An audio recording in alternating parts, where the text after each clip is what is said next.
కన్యరాశి వారికి శ్రీ పరాభవనామ సంవత్సరంలో ఆదాయ వేళ ఎలా ఉండబోతున్నాయి, గ్రహ సంచార స్థితి అనుకూలంగా ఉన్నప్పుడు యోగాన్ని ఎలా పొందాలో ఈ వీడియోలో సవివరంగా సంపూర్ణంగా తెలుసుకుందాం.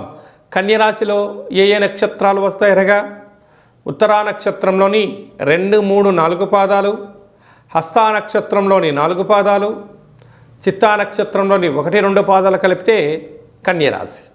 రాశాధిపతి బుధ భగవానుడు, ఇలా ధాన్యాధిపతి అయ్యాడు.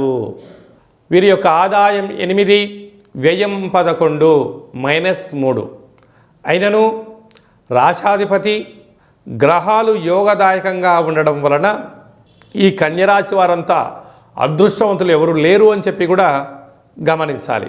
కనుక వ్యవసాయ సోదరీమణులకు, ఆహార ఉత్పత్తులు, ఎక్స్పోర్ట్స్ ఇంపోర్ట్స్ బిజినెస్ చేసేవారు, సూపర్ మార్కెటు, కిరాణం షాపు, వస్త్ర సంబంధ వ్యాపారాలు, జ్యువెలరీ, డైమండ్స్, సంపూర్ణమైనటువంటి కేశ సౌందర్య వ్యాపారం చేసేవారందరికీ కూడా ఎలాంటి తిరుగులేని జీవితాన్ని పొందబోతున్నారు అని చెప్పి కూడా గమనించాలి.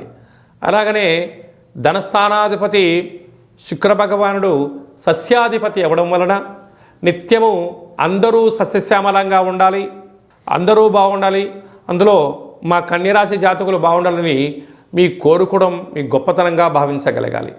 తృతీయ స్థానాధిపతి కుజ భగవానుడు మంత్రివర్యులు అవ్వడం వలన స్వల్పమైనటువంటి తల్లిదండ్రులతో, అన్నాదమ్ముళ్లతో, అక్కా చెల్లెలతో, పార్ట్నర్స్, వ్యవహార కార్యక్రమం నడిపించే వారితో స్వల్పమైన విభేదాలు కనబడుతున్నాయి. కనుక కొన్నిటిని మౌనంగా చూసిచున్నట్టు వదిలేయాలి, విననట్టు ఉండాలి.